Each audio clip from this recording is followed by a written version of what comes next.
Thanks very much. Welcome tonight to our cyberbullying event. It is the last in our series of One Goffstown events that we've been sponsoring over the last 3 or 4 months. Tonight we welcome back Dr. Kate Murphy, whose pronouns are her, they.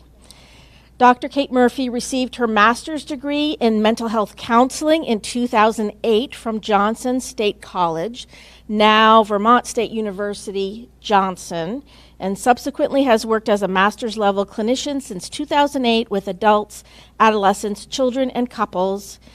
Dr. Murphy received her doctorate from Revere College in 2017. Her dissertation research focused on the relationship between mindfulness, cravings, and the severity of mental health symptoms due to their interest in and experience working with individuals with substance abuse and severe persistent mental illness.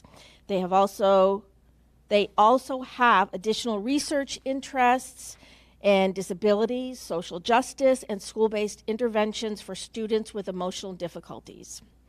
Dr. Murphy, who you can call Kate, is passionate about teaching and the connections that are made in the classroom. Kate currently teaches at Plymouth State University. They often utilize their previous professional experiences to highlight concepts being discussed and deepen discussions. They maintain an active academic agenda and has a small telehealth private practice. And when not engaged in teaching or other academic interests, they may be found hiking, camping, or spending time with their dogs. Welcome, Kate. Thank you, Diane. Thank you, everyone, for coming today. I'm Kate. I'm not a formal person. I had to put on real clothes for this today. So I'm hoping that this is going to be an interactive conversation with everyone. I'm going to be talking specifically about cyberbullying, and this did come out of the conversation that we had, was that in the August presentation, I think? Yes.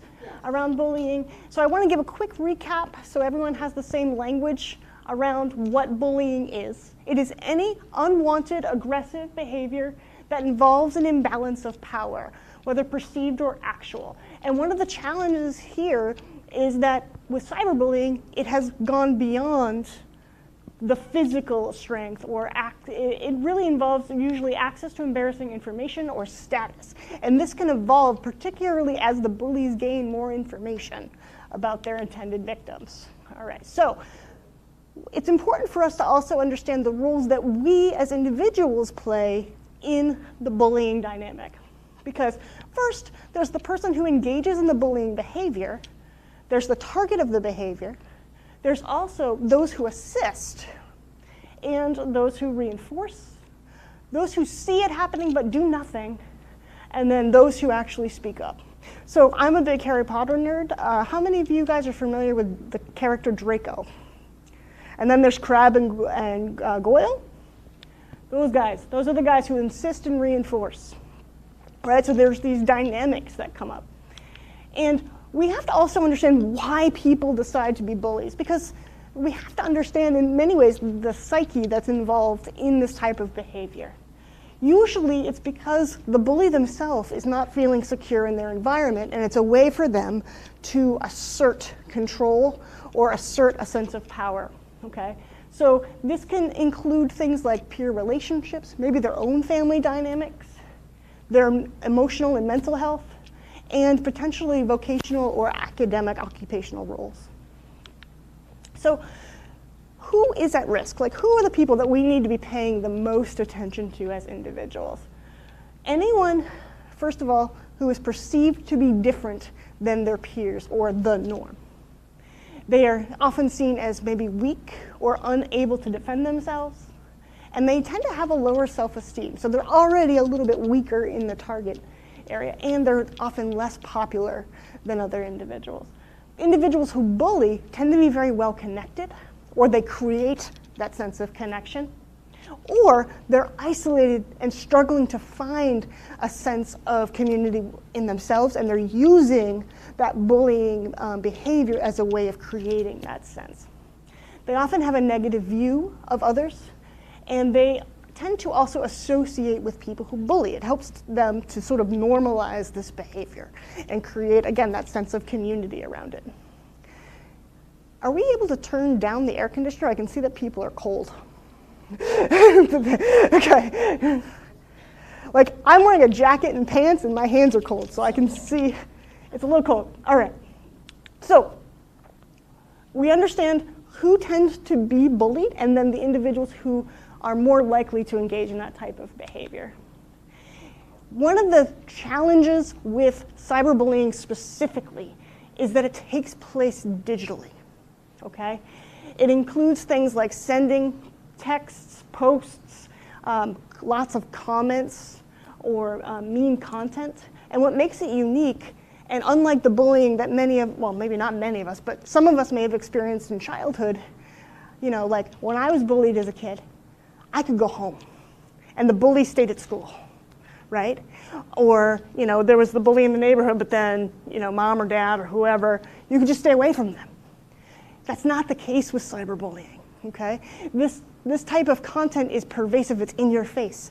You know, it's constant in terms of, you know, our connection to our devices. So it's persistent, it's permanent, and it's harder to detect. Now that permanency thing is something that a lot of our young people don't necessarily understand. Even with apps like Snapchat or things like that that are supposed to go away, there's still a digital footprint of that somewhere, and it can always be recycled. So cyberbullying, again, it takes place digitally over devices, and it's often intended to embarrass or humiliate their target. And it can even cross over into unlawful or criminal behavior. And one of the challenges with cyberbullying is it's becoming more pervasive, and we'll talk about some of the things associated with that, but also much more aggressive in its content. And that criminality of it, it can be hard to prosecute, but it is possible to prosecute it. And courts and a lot of school districts and things like that are now coming out with policies in order to address it, which is good because otherwise there wasn't previously a way of managing or trying to address this problem. So it happens across all forms of social media, most predominantly actually on platforms like Facebook and Instagram. Snapchat and TikTok, the data is a little bit less on those, but Instagram particularly because of the intended nature of Instagram with the pictures, okay?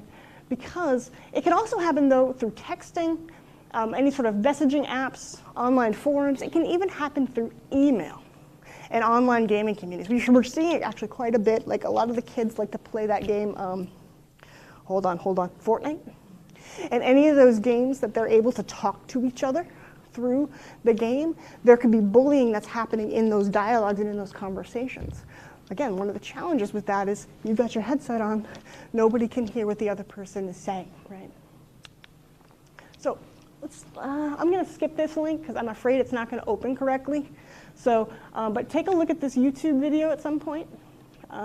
It was put out by one of the Stop Bullying Foundation links, but I'm afraid if I mess around with it, it's not going to work. So, we'll try it.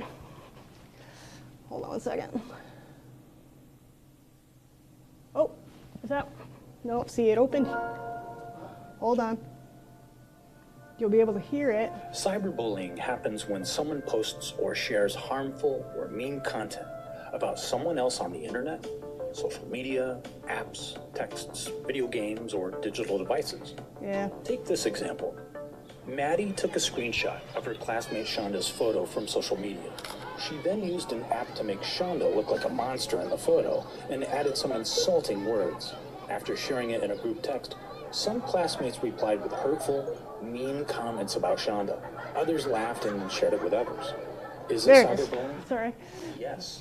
Maddie wanted to embarrass Shonda, and by doing so, she encouraged others to do the same. What can Shonda do?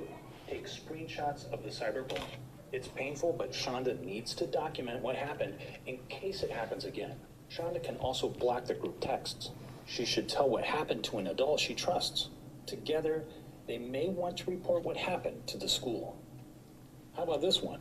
Malcolm plays multiplayer video games online with people he only knows through gaming. A few of them have added him on social media. One player, Lucas123X, or Lucas, used to chat with him a lot while playing, asking a bunch of personal questions.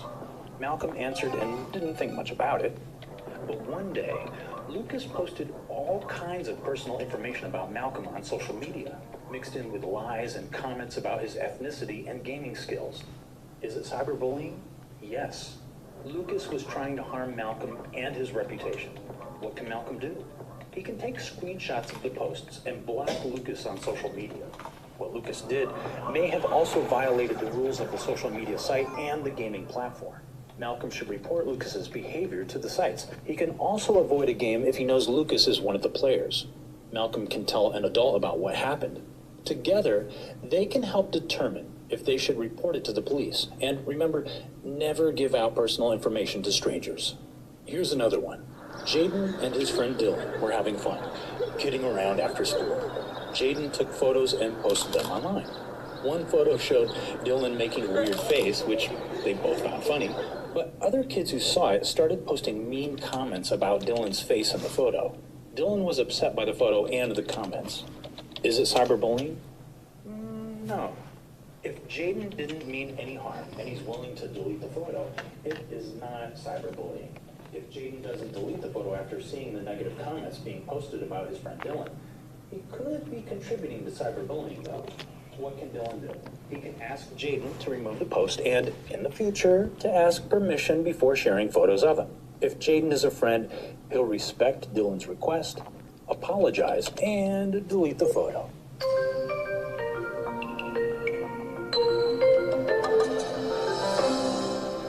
For more information, visit. All right, so now let me get this back up, or attempt to. So what did you guys think of those videos?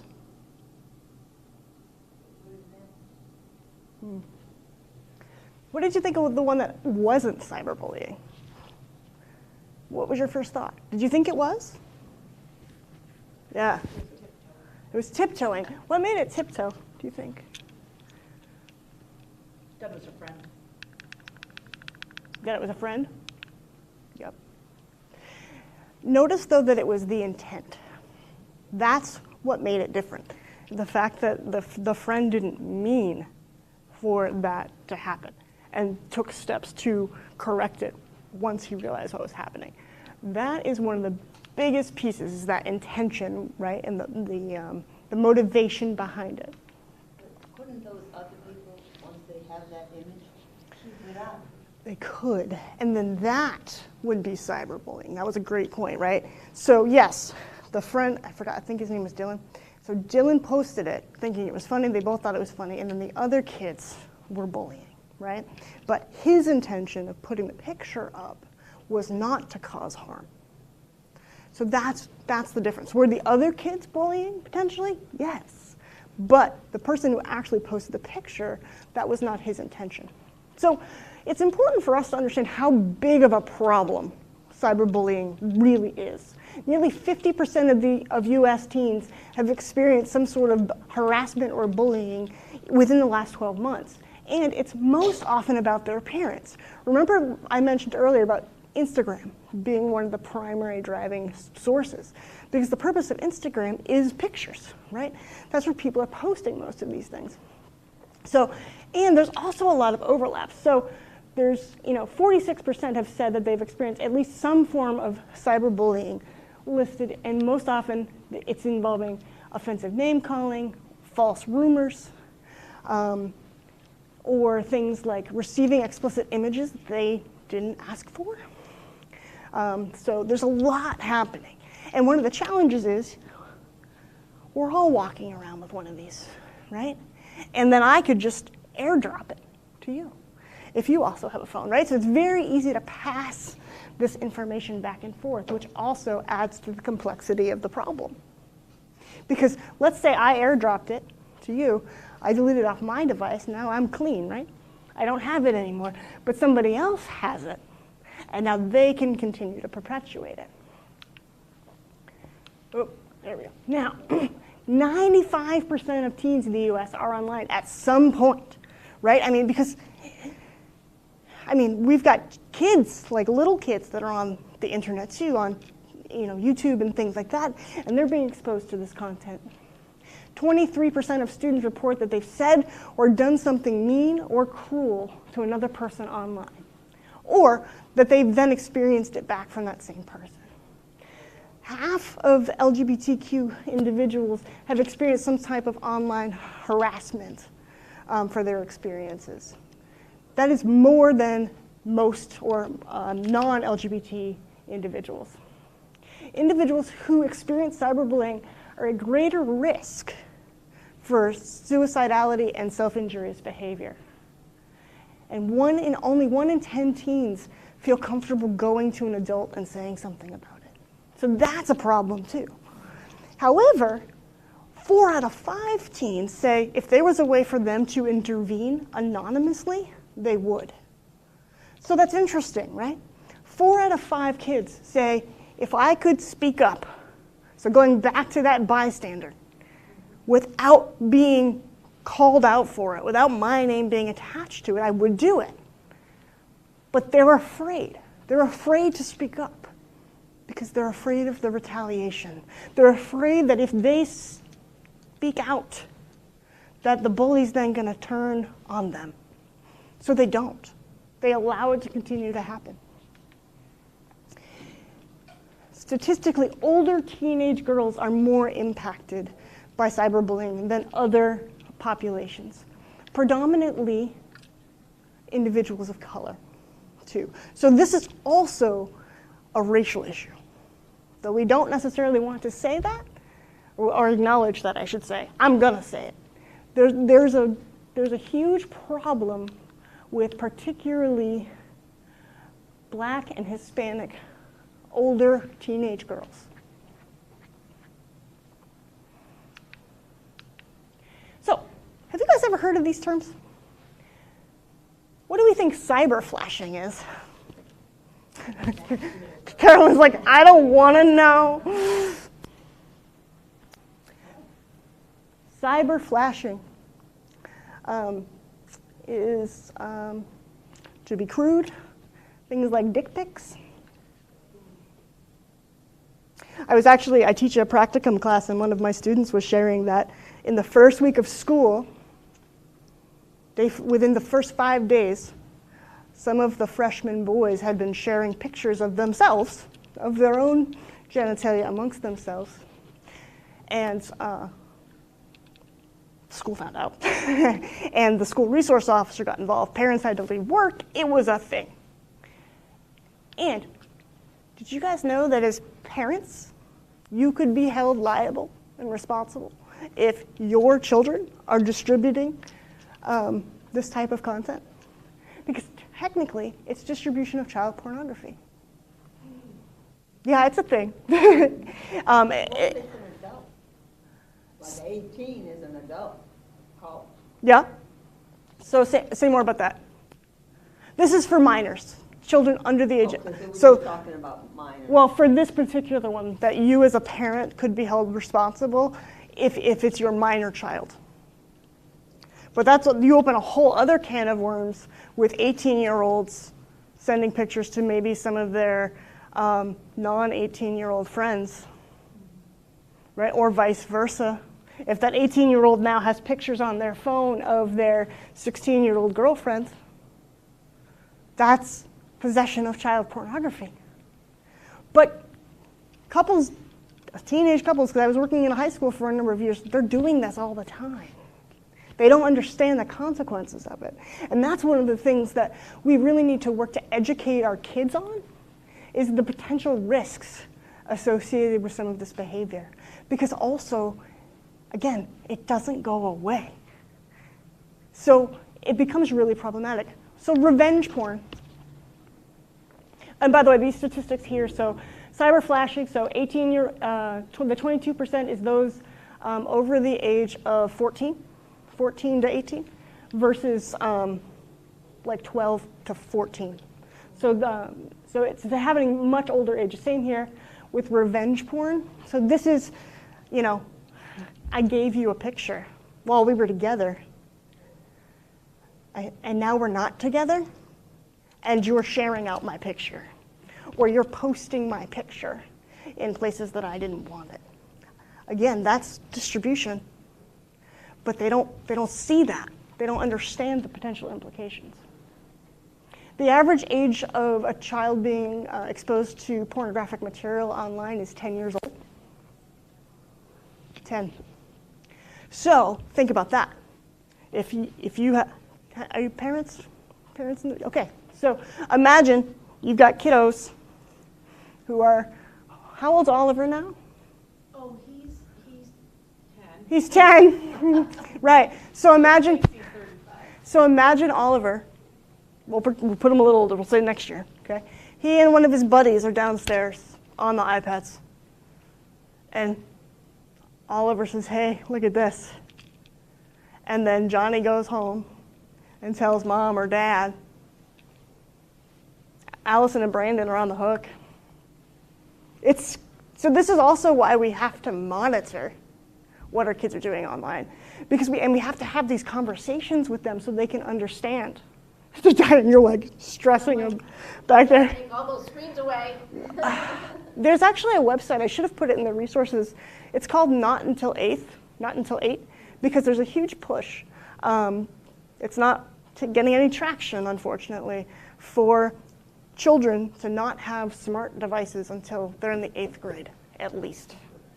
But it's not, kids in 1st and 2nd grade are coming in with smartphones. So there would need to be a cultural shift that I don't know that and I think COVID did play a large role in this, and because we had to put them in front of screens, right? And now this is just the way we operate as a society. Okay, so I did say this earlier, but here's the data specifically. There are racial and gender implications involved with this. Black teens are more likely than those who are Hispanic or white to say that they have experienced cyberbullying because of their race or ethnicity. And then Black or Hispanic teens are far more likely than white teens to say that they've experienced harassment or bullying because of than other people their age. So there's something going on here. We have to look at this. As a society, we have to look at, why is this happening? And the kids know that, I know you have to go, it's okay. Thank you. Of course, no problem. I'm going to watch the rest of it later. Awesome, thank you. The kids know that we aren't doing enough to protect them or to help them either. They're saying that adults and elected officials need to be doing more to address the issue of cyberbullying. One of the challenges with this, though, is that adults are engaging in cyberbullying. Adults are engaging in cyberbullying as well.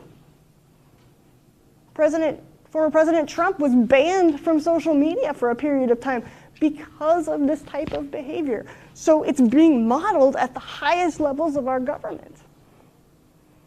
What they're saying here is that, again, what they're saying is that the parents are doing, ooh, I shouldn't touch that.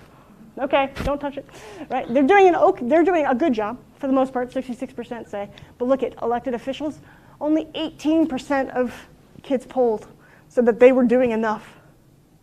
So what this is saying, this sort of goes back to some of the other issues that the kids are speaking out about, right? That they don't care about free speech. What they care about is keeping us safe, and we're not. We as adults are failing our kids in this area. They want us to do something too. They believe that things like permanent bans and legal sanctions, criminal charges, are necessary to crack down on this behavior. Because, okay, you engage in cyberbullying, you violate a policy or term, they might suspend your account for a week, 2 weeks, maybe a month, but then you get it back. Or, as we were talking about before we got started, there's nothing that says you can't just create a new account under a different name. There's no accountability for that type of thing. So you get banned under one username, you just create a new one And you can continue to engage in that behavior unless they go so far as to like block an IP address. But I haven't heard of that happening. It might if it gets to an extreme, but that's the kind of thing that the kids are saying, like, we gotta do more here. I did say this. It's happening to adults too. Really, the issue of cyberbullying is a pandemic. I know we think we just got through another one. We didn't, it's still here. But it is an issue that needs to be addressed and talked about. 40% of adults, so a slightly smaller percentage, okay, have experienced cyberbullying. And it is dependent on age too. So what we're seeing here is a cultural shift, okay? So, and this is also really important. While the amount of online physical threats and sexual harassment has doubled in the last 10 years, there was a distinctive uptick between 2017 and 2020 in the severity and frequency of the behavior. That's not a coincidence, folks. Again, what we're also seeing too is that there is an age factor happening, because all of these adults are also online, the majority of them, but we're seeing it here, 64% of young adults, 18 to 29. Then it drops down to 49% of 30 to 49-year-olds, and then 30% of 50 to 64, and 21% of those over 65. But we know if we don't do something now, if we don't start to change this behavior, this is just going to trickle down. These numbers are going to keep going up, and this here is going to keep going up as well. So it's just going to keep happening unless we take action. You look, yeah, go ahead. I'm thinking about the issue of anonymity. Yes. I mean, and you said, like, the kids would do something if they could do it anonymously. Mm-hmm. But I'm older. I don't always understand Sure. all the things that can happen, but it seems like they can do things anonymously. That seems to be a big part of the problem, that people Yes. feel like they can get away with saying something that they would never say to someone's face. There is a level, you're right, there is a level of courage. Or coward. Or coward, yes, or cowardice, really, that comes from being able to say something to a screen. I don't have to see your reaction. I just get to post it. And then other people are going to tag onto it. And so there is a level of anonymity to it. But what the kids were saying was, if there was no way to trace it back to me at all, then they would speak up. The anonymity comes in like the username, right? Or the account name. But it's a different level here. So there is anonymity in that I don't have to see you, I don't have to know you. I can troll you on social media and comment all over your stuff. And I could do it under a different name, but that can still, in some way, get tied back to me. And the kids are afraid of that because they see how this snowballs, and they don't want it to start happening to them. But you're right, the cowardice that you're referring to, because yeah, I can go and blast you on Twitter or X or whatever it's called now, and then other people are going to jump on that bandwagon. Some people might speak up and say, hey, but if I hit the right traction or the right hashtag combination, or I tag the right person that has a large following, and then all of their followers start, this thing can exponentially blow up. And it can happen overnight. It can happen in an hour. Women are twice as likely to say that they've experienced incidences that they consider to be extremely upsetting. It's impacting our sleep. It's what ADLs are, activities of daily living. 23% of those who experience cyberbullying are not sleeping, or they're not sleeping well, because it's causing such distress, which then impacting other aspects of their life. Because if you're not sleeping well, you're probably not functioning as well at work. Because also, by the way, the cyberbullying is probably still happening even while you're at work because it can keep going. So now you're distracted because you maybe keep getting notifications, right? And you can see it continuing to spew out. A large part of this, too, is actually happening because of individuals' political views and affiliations. 49%, actually men predominantly, are experiencing, when they're experiencing cyberbullying, it's more often related to their political views or beliefs than other things. Women, however, it's most frequently happening around their physical appearance. Body and fat shaming.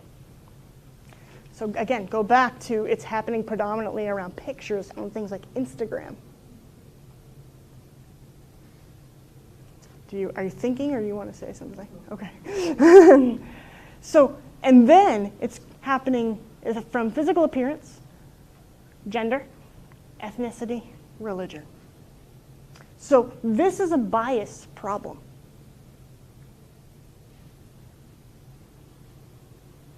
Because again, race, religion, sexuality, gender. So what do we do? The video that I shared, it highlighted some of these things. We have to first recognize it, that it is cyberbullying and it is harassment. Because sometimes we don't even necessarily see it, right? It can be hard to detect, like I said. We have to keep records. So like on the video that I shared, it kept saying, take the screenshots, collect the evidence. Because if you do have to go and file criminal charges, or request a, what are those things called? Cease and desist, or a restraining order, you need that evidence, you need that documentation. Utilize then too the blocking and ignoring features. That was actually one of my clients. When she was underage, was on social media platform, I won't say which one, and she would share pictures back and forth. And some of her recipients and counterparts were men, adult men. So one of the things that she and I have been working on is finding the courage to report those men. Because if they're willing to do it to her, who says that they're not also doing it to other people? So those reporting tools. And then looking into state or local laws associated with it as a means of, it's okay, seeking help and support. We could also take the steps of getting ourselves off of those social media platforms and removing ourselves from social media. But then that in and of itself can create barriers for us because so much of our world is online. One of the things too that I would often talk with, because I used to work, so I work at a university as a professor now, but in other forms of my life, I worked in higher education as a residence hall director and other kinds of things. And I've been on the hiring committees of lots of different things. It's not uncommon for your social media, for people to Google you and look at your social media profiles to get a sense of who you are. So those pictures that people post, they don't realize that that could impact positively or negatively their ability to get that job or keep that job. I mean, think back to, was it Charlottesville, where they had the Tiki Torch white supremacists? And the folks that, I believe for good reason, lost their jobs over those actions because it was posted on social media and their employers said, we don't want people who engage in this way working for us. So that was accountability for those individuals. But that's a perfect example. People don't think about, because it's so easy to just post it without thinking about the implications of what that might do. So I used to talk a lot with my students about what you put online could impact you. So using those privacy settings is super important. If you are going to post something, like my profiles are locked down. Unless you are my friend, you can't even find me. Like, you can't search for me. And part of that is because of what I do as a psychologist. You know, I want to maintain an online presence, but I don't want some of my clients or past clients to have access to those pieces of myself, right? So paying attention to those privacy settings and making sure that you're being intentional around that. So how do we know? What do we as individuals do, or how can we work to notice? Because again, the cyberbullying is insidious. It's often undetectable. But what we want to be paying attention to are changes in behavior. As I mentioned, it starts to affect sleep and activities of daily living. So are they eating well? Are they performing to the same degree that they were? Are they becoming more isolative, withdrawn? If they're acting like a bully too, we want to be paying attention to who are they hanging out with. Again, go back to that Harry Potter example, right? Draco was always with Crabbe and Goyle because they reinforced his behavior. Individuals who act as bullies have a hard time taking personal responsibility, that accountability piece for their behavior. It's everybody else, it's not me. And they become very competitive about their reputation or status because, again, they're using that bullying platform as a means of elevating themselves and establishing themselves. Individuals who are bullied are more likely to experience depression-like symptoms. There's vast differences or difficulties with mental health. So think about it. If you're not sleeping well, you're not eating well, depression, your physical health is now going to start to take a toll too. And those who are bullies tend to have higher rates of substance use. They also are more likely to engage in destructive behaviors. And it becomes a pattern of behavior that's not just towards one person. It starts to spill out to other aspects of their life. Many of these were similar too, but look at here, because these are specific to cyberbullying. We see a greater decrease in isolation and secrecy, difficulty with concentration and focus. Now we're also starting to see anger and aggression coming from the victim, because now they're feeling stuck. It becomes almost like, if you corner a cat, right? They're going to lash out at you, and increased feelings of helplessness because they're, again, going back to those earlier slides, there really aren't systems in place to address this behavior. So it just keeps spiraling out. The individual feels like there's nothing that they can do to stop it. So what do we do if we are victims? Number one, ignore it. Don't fuel them, because that just gives them more, right? Record it. Get help for yourself. Cut off the bully. Block them. Report them. Do not meet them at their level. That's what they want. Go high tech. So that's the privacy settings. That's the, you're going to lock it all down. You're going to encrypt things. You're going to do things to protect yourself online. Thank you for asking that.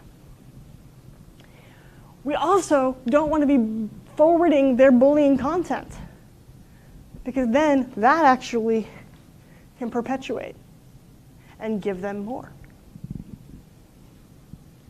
And we also don't want to believe what they're saying, which can be really hard, especially for our kids and the adults, right? Because, again, then one of the number one reasons that people are being bullied online is because of their physical appearance.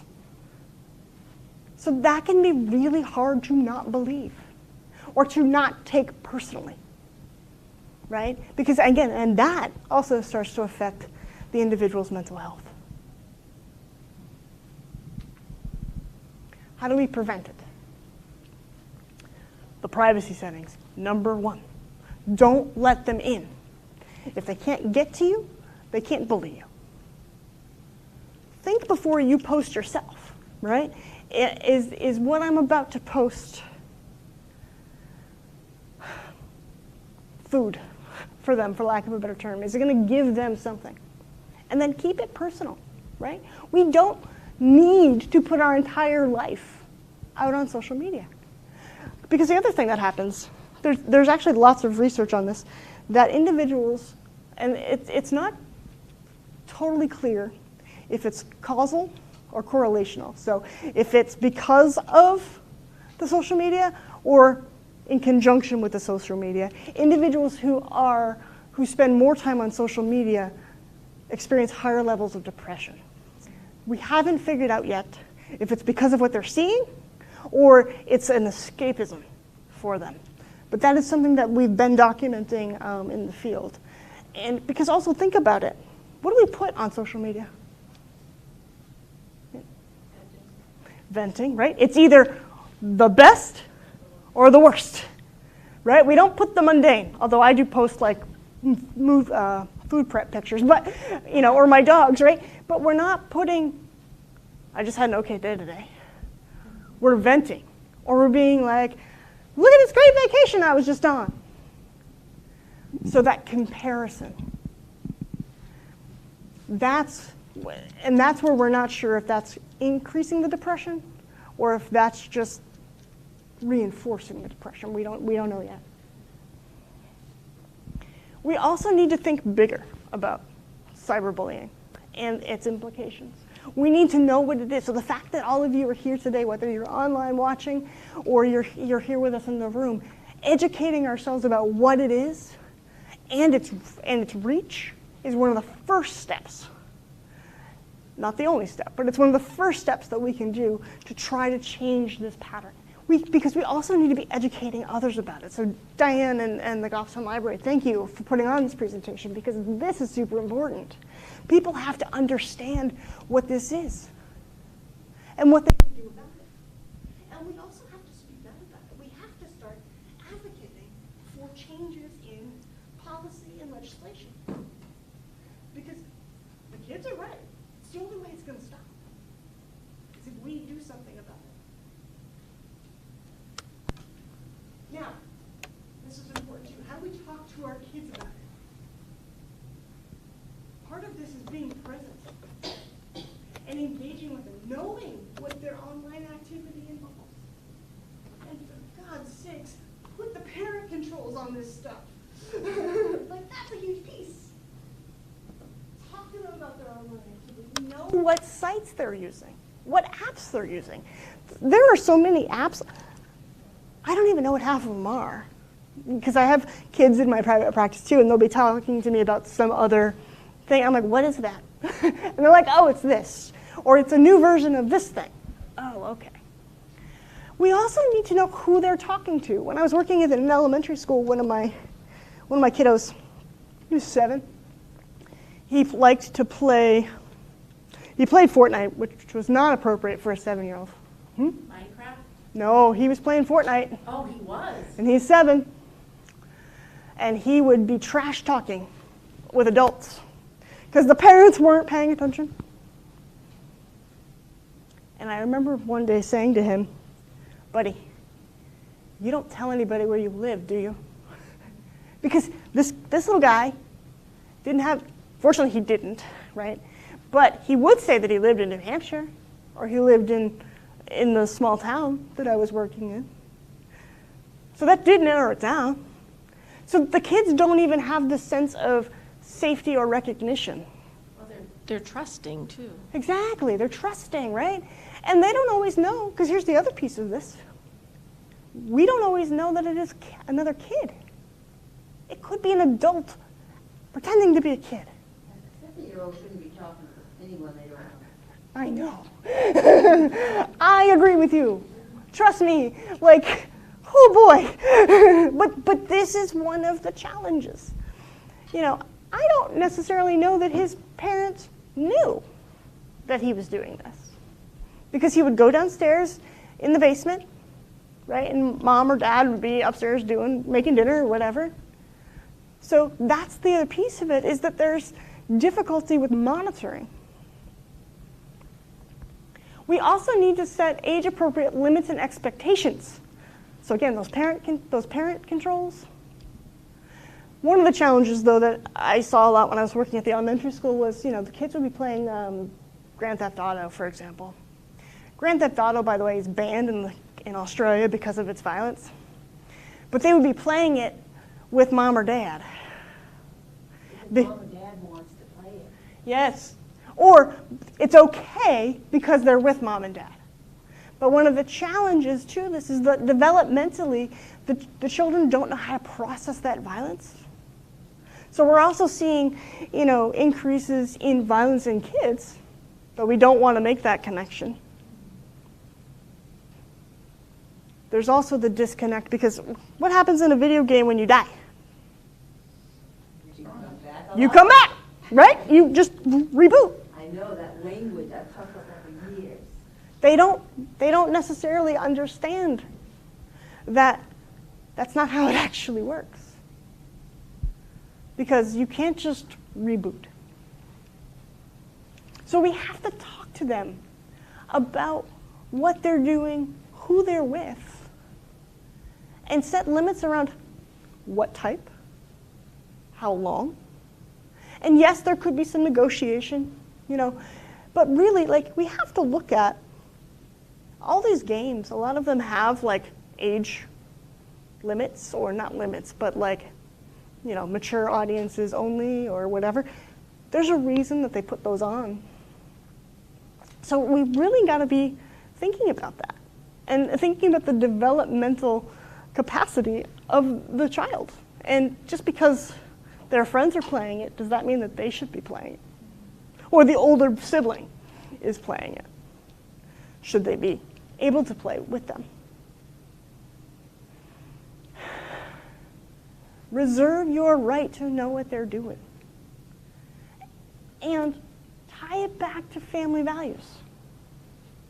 Now, I know that gets a little dicey, but really talking about how do we talk to one another? What's appropriate here? And we want to avoid judgmental language. And what I mean by that is we don't necessarily want to say that something is good or bad, so much as is it appropriate or not appropriate, or expected or unexpected. Because, again, if we're using this judgmental language, that's also, if you tell someone not to do something, for some people, they're more likely to do it because you said not to do it, so it must be cool. It must be something, there must be a reason. Right? So we want to be really mindful about how we talk to our kids about cyberbullying and what they're doing online. Because do you think my 7-year-old friend knew that adult, that they were trash talking back and forth? Do you think he knew that was bullying? No. But that behavior was spilling out in school. So, we're going to talk through some scenarios together and talk about what we can do if we were in this scenario. So, how are we doing on time? Oh, good, okay. Amy, she's 15, okay? Amy broke up with Joe, who was 16. He was really upset, couldn't get over her. Even though Amy asked him to give her some space, he sends her direct messages on social media all the time. She's shocked when Joe sends her some nude images taken of her when they were in a relationship. He doesn't include a message with the photos. What do we do with this? What are some of the problems? It's child porn. Yes, it's child porn. Why would you teach our children not to give naked pictures of themselves? We would think this is common sense, but adults do. But this is happening. Adults do this too, right? The adults send each other pictures too. But this is part of the disconnect. We're not thinking about it, right? It's different than the old days when it was an actual photograph that could be torn up and destroyed. It's digital. And Anybody could get their hands on it. Yes. So what do we do for Amy and Joe here? Because there's two people involved. How do we support Amy, and how do we support Joe? They need to speak with a trusted adult, somebody that they can, But remember, 1 in 10 are not going to do that. I'm sorry, Are only gonna- 1 in 10 are going to do that. So nine out of 10 times, that's not going to happen. And Amy might be talking to her friends about this, but the friends aren't going to come forward necessarily. Well, hopefully they do. We need to empower Amy. Because one of the things that has just happened to her as Joe has now taken away her power, right? He has shared an image out. Because we also don't know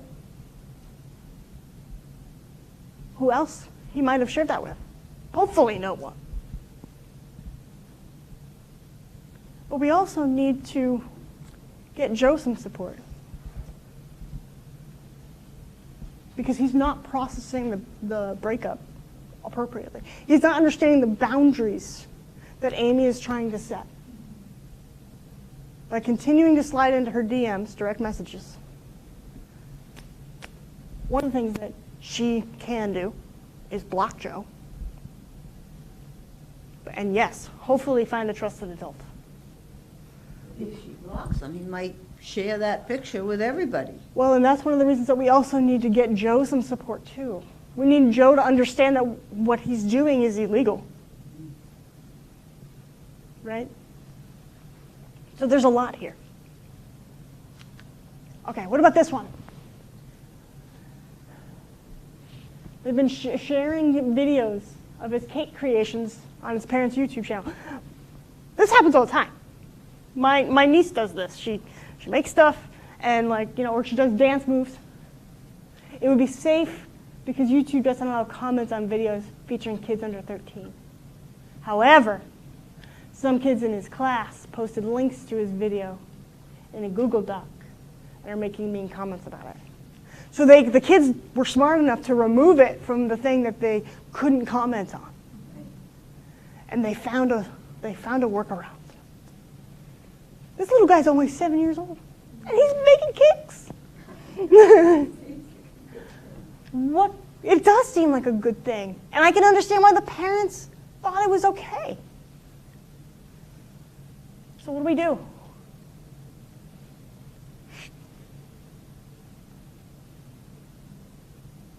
Talk to those kids. He should? I think adults should. Adults should. So he has to tell an adult. Hopefully he does. Hopefully he has trust and safety in his teacher or his school counselor or his school psychologist, somebody that he feels comfortable letting somebody know, or mom and dad, so that mom and dad can then contact the school, because this is bullying. This would rise to the level of a formal bullying investigation within the school. And the school system is legally obligated. There's a very strict timeline that these investigations have to take place in. So if the school is notified, the school has to act. Kobe, WhatsApp groups. Do you guys know what WhatsApp is? Some of you do? Okay. So, Kobe wasn't asked, and a friend showed him the message. Kobe is a crybaby. No one let him in the chat. So he was isolated. He was kept out of it. Is that also abuse? If he's Yes. it's like social abuse? Yeah. I mean, that actually moves, yes, social abuse, emotional abuse it could be. Yeah. This actually almost moves into, unfortunately, this type of thing happens all the time in person, too, where you isolate someone from the group. But now, see, here's what's happening, though, right, is it's all hidden. So these things could be happening right under an adult's nose, and they have no idea. You know, I substitute in Manchester, Yeah. and the kids are on their phone. All the time. You just don't see it, and all of a sudden there'll be some big thing, and because everybody's communicating. Everybody's communicating. Going back to the sending of nude photos. When I was working in a high school, a very similar scenario happened. A couple broke up, and somebody took and dropped a photo into a group chat. It went through the high school like wildfire. It would, right? Now, that young man was older, so there were consequences for him. This wasn't like the example I shared of the freshman, that they used it as a teachable moment. This young man was a junior, so he definitely got in trouble. There were charges pressed on him. So, what about you guys? Okay? You are today years old, and there's been a hate group set up about you.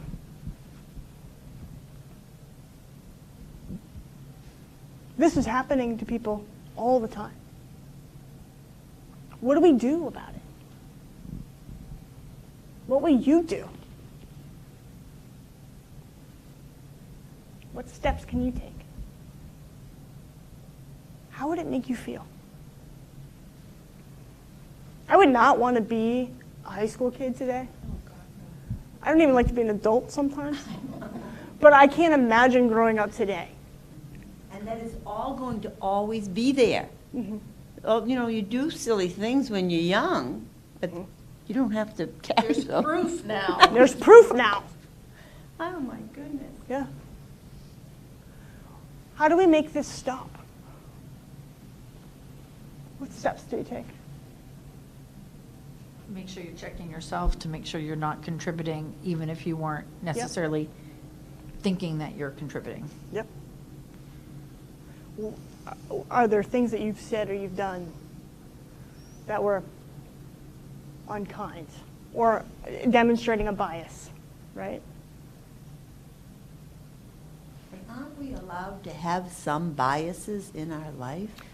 Sure, there are people I don't particularly care for, you know, but how I then engage around those things, right? I don't agree. There are certainly people I do not agree with politically, or, you know, religion, all sorts of things, right? I don't agree with something, and that's okay. But can I engage in a civil dialogue with them? Can I seek to understand their perspective?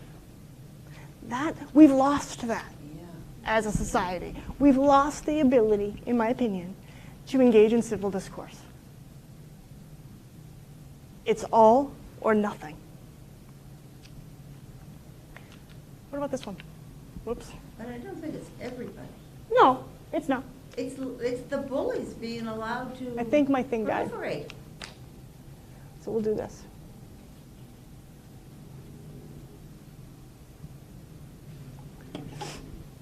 Someone got a hold of your password. This does happen. There are hackers that are looking for your passwords all the time.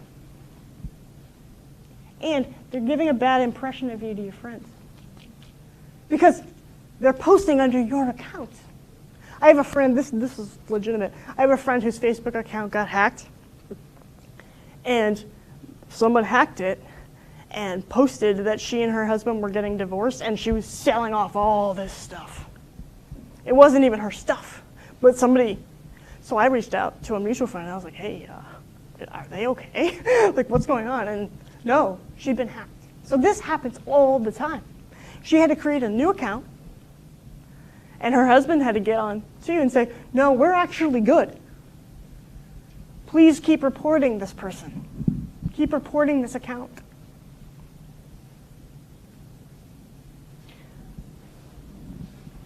And my friend has no idea who did it.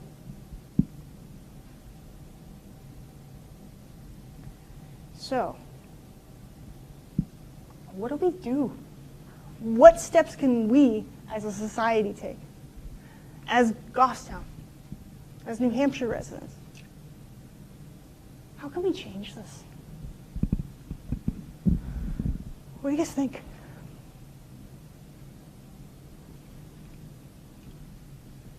We have to get away from like us versus them, because the polarization. Totally. I think leads to it, because I read some things where some will say, oh, they were bullying me, but I read the other thing, and I'm like, I don't really quite see that, but Yeah. that's my perception. Sure.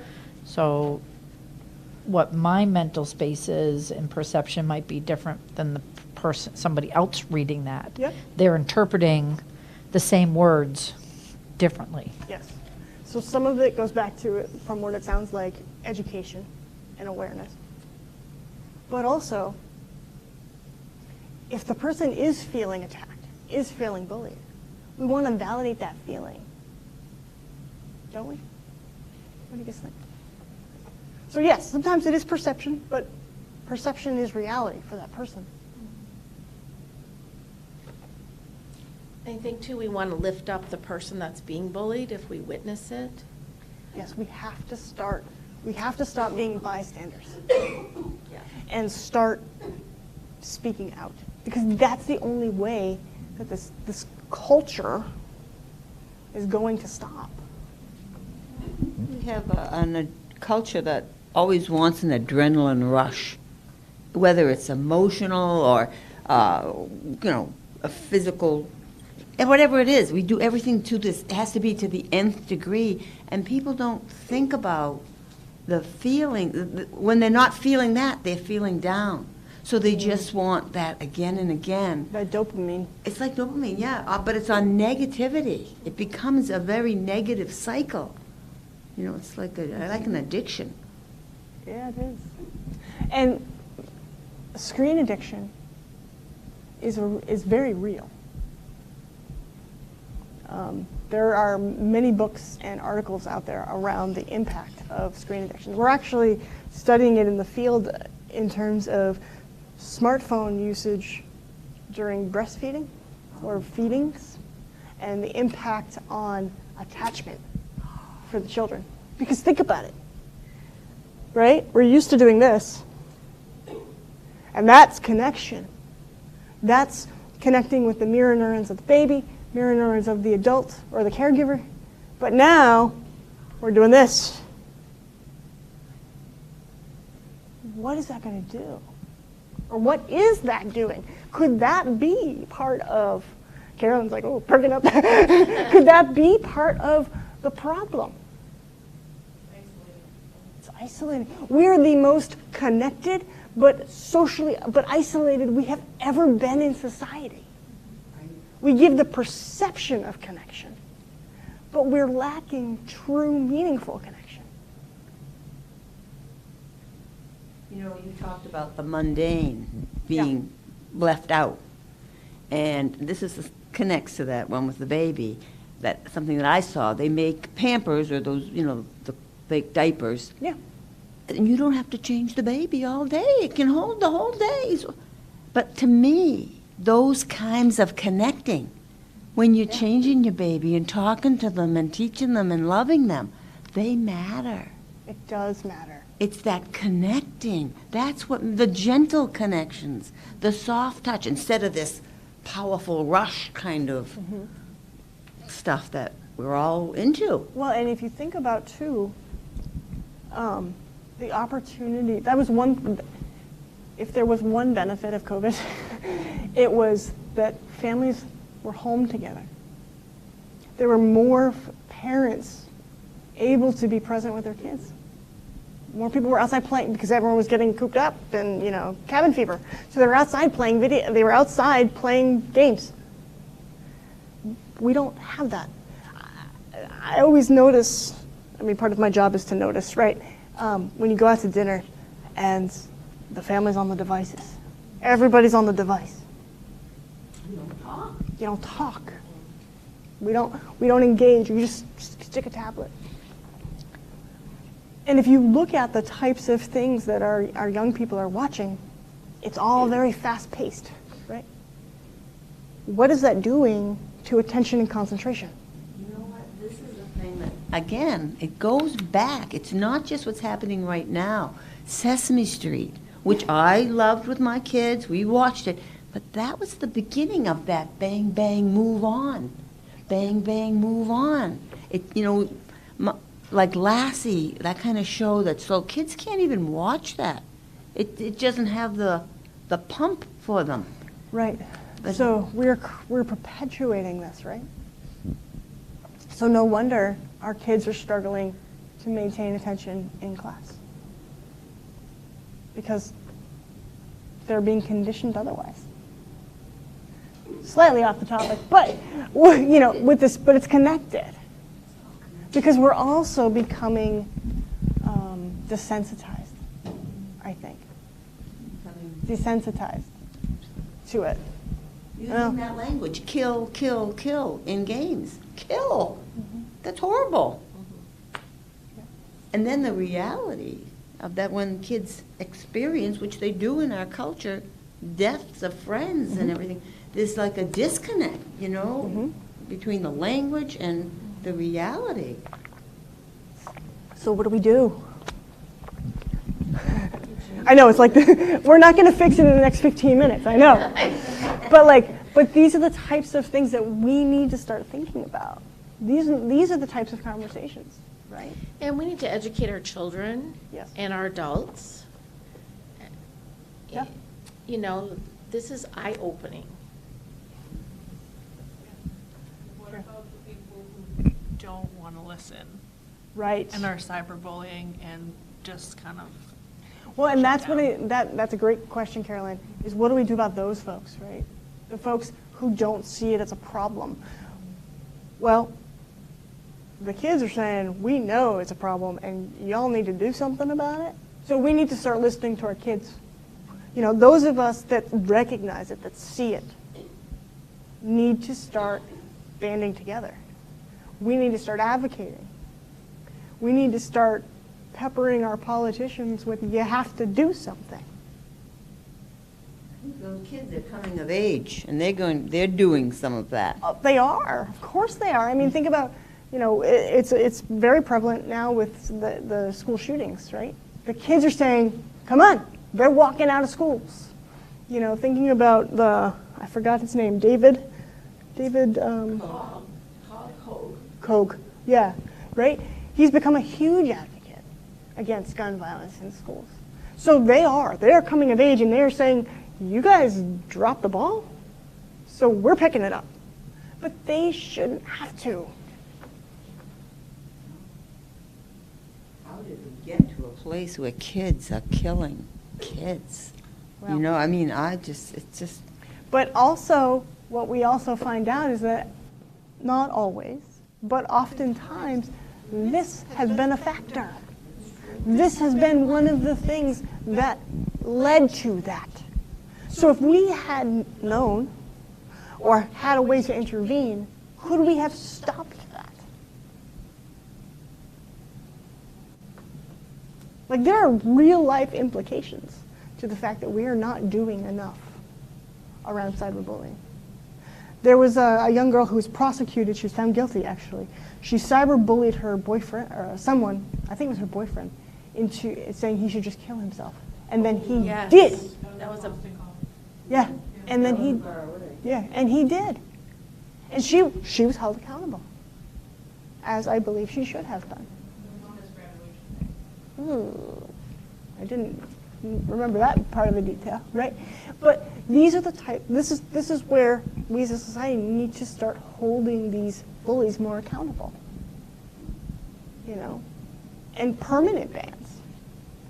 But also minimizing kids' exposure to all of this and our own. You know what? I'm guilty too. I notice my time is creeping up on the screen, so I'm having to set some limits. Because those games can be addicting. Oh no, they are. And addicting. it seems like an innocent game. I'm making words. But that is exactly how they're made. There's a book, I believe it's either in the book Glow Kids or iGen, I forget which one, where the makers of these devices acknowledge the addictive nature of it and the fact that they don't even allow their own children to have these devices because they know how addictive it is. And that's where you have it breaking down for, the emotional attachments, Yes. the feeling of isolation, all those things. Right. It's replacing our conversation time. Yes, 100%. This is a little bit of a tangent, but That's okay. how do you deal with, I'm not a parent, but how would parents deal with, they're trying to keep their kids off devices as long as possible, but all the other kids in school have those devices, so that's kind of a social pressure as Right, well. that's isolating in and of itself, Yeah. right? I think you've got to tie it back to the family values. Like, I understand that your friends have these things. We as a family, and you have to model it, right? It's one thing to say you're not allowed to have a device, but if you're constantly on your own, that's no good. So I think part of it too is creating a family culture around it, or you're allowed to have it in certain contexts. But the bigger piece is that we need to look at this as parents and say, is this appropriate? Do we need to change these behaviors? Just because Susie has it should she have it? I think parents have to be careful knowing, because I think, like the computer that's in the family room, that's the only one they're using. But the gaming system is connected to the internet. Yeah. And like kids can get just regular online through and I'm not sure, some parents might not realize that. Right. Never mind the trash talk. Right. And, just, they might think they're playing with their friends, but if they don't actually know, who's player XYZ 1, 2, 3, Right. and I don't know, I think that's real scary. I don't have children either. I think it's terrifying. But I also know that there is a way to set parental controls where you can only approve certain players. Right? There are ways to, there are systems. But it's tricky. Yeah. Those systems are tricky Yep. and hard Yeah. to, you know what I mean? There's always a way, but you got to figure it out. Yeah. It's complicated. Should be easier, maybe. Well, the 10-year-old can figure it out. Well, yeah, we don't want Exactly. we don't want it too easy because then the 10-year-old knows how to take it off. yeah. My 5-year-old nephew knows how to figure things out. Oh yeah. Yeah. I It's can't scary. get something to work on my device and I hand it to my 7-year-old niece and I say, here, can you fix this? But she's an Android user and I'm an iPhone user, so she doesn't always know, but she knows how to Google it to figure it out. But these are some of the challenges that parents are facing while dealing with their own. Because No. I'm an older parent, but you had the same thing with TV shows. There's always been issues, and that, like, when I was the parent, my kids were young, I wouldn't show a PG movie to someone else's kid without saying, do you mind if I show them this? Only to find that my kids can go to someone else's house and see an R-rated movie without that being mentioned to me. Yeah. So, I mean, there's always been this, it is a lot of work to be a parent. Yeah, I don't envy those of you that do, right? But again, but it's not just happening to kids. We have to remember that. We focus a lot on kids, but it's happening to adults too. 40% of adults have experienced cyberbullying. But I think also just the distancing from socialization is happening to people, even if they're not being bullied, even if you're just spending 6 hours on this thing, Yeah. watching YouTube. That's TikTok. That's too much. That's the big one. You know? That's- So I think, this is going to be an ongoing conversation, but the first step is education and awareness. And the next layer of it now is how do we speak out? 'Cause that's the only way it's going to stop. It's the, reporting it when it's happening. It's the documentation. And creating avenues for people to say, this can't continue. What questions? Does anyone have any questions for me? I know we're kind of coming up on our time.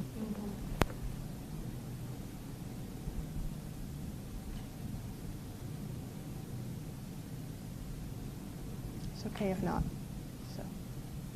What would you say, like, how would, let's use teenagers, for Sure. example. Let's say somebody realized that they had been a bully. Is there a Yes. way almost to, like, you can't take it back, but, like, how do you, like, how do you publicly recognize that, or, like, I don't know what word I'm trying to think of, like reparation, not reparations, Yes, but like, you're right, though. um, Restorative justice. yeah. Restorative justice is one of the ways that this is being addressed, is letting people know how it made them feel. And not in a blaming way, but in a way to repair the relationship. But then you get those people who don't care how you feel. Yep. Or it was their intent to wound you, Mm-hmm. let's say. And then there's an impasse. Yes. You're right. So then is that a person that you want or need in your life anymore? Right. You block them. You Right. cut them off from you. Because you're right, there are going to be the people that are just like, I don't care.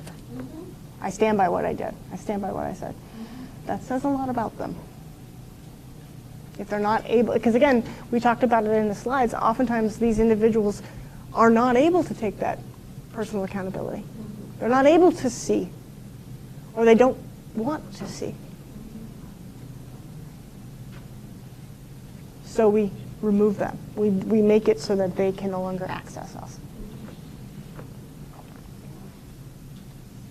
What if they just keep doing it to other people? How do you stop that? Well, that's where systems need to be strengthened, right?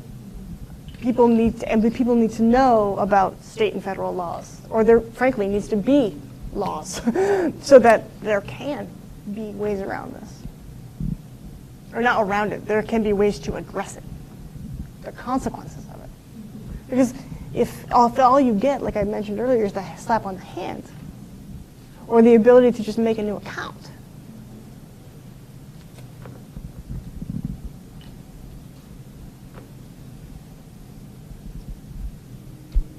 Could somebody say that, oh, this is my First Amendment right to say these sure. things? And, My response to Like- that is, yes, you have the right to free speech. That doesn't give you the right to be an asshole. You know, like, There are consequences to your speech, correct. There can be consequences. Yes, you are free to say what you want to say. and I'm blocking you. That doesn't mean, though, that you have the right to be harmful in what you say. To be what? Harmful. Oh, harmful. Right? Because people have a right to dignity and personal autonomy. So you can say what you want to say. That doesn't mean that there can't be a consequence to that action. So yes, they can say it's my First Amendment right. However, many of these platforms that we've been talking about today have community standards or terms of service. terms of service. Yeah, thank you. I couldn't think of the word. And people who are engaging in cyberbullying are probably violating those terms of service, which is why reporting them is important. Reporting it to them, to like Facebook or? Sure. Yes. Whatever the platform is, and if it continues to happen, or taking it further. This is why in the video that I showed, it said record it, take a screenshot of it, print it out, so that there's evidence. So that if you need to take it because it's crossing a criminal line, you have that documentation.